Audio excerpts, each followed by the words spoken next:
মতো এই ভালোবাসা, স্নেহ, এই মমতা, এই করুণা, এই মহব্বত একটা ভাগ দুনিয়ায় দেওয়ার পর আপনি আর আমি যতটুকুন ভাগে পেয়েছি সেই মহব্বতে, স্ত্রীর মহব্বতে অস্থির, মায়ের মহব্বতে অস্থির, সন্তানের মহব্বতে অস্থির।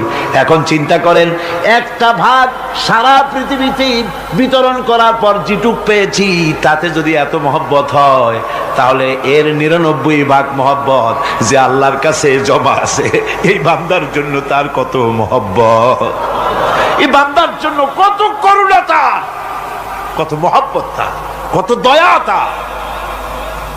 এজন্য আল্লাহ রাব্বুল আলামিন বলেছেন, নাব্বি ইবাদি আন্নি আনাল গফুরুর রহিম। ও আমার নবী, সুসংবাদ দিয়ে দাও, বান্দাদেরকে শোনায় দাও যে আমি আল্লাহ তাআলা ক্ষমাশীল আর দয়াবান।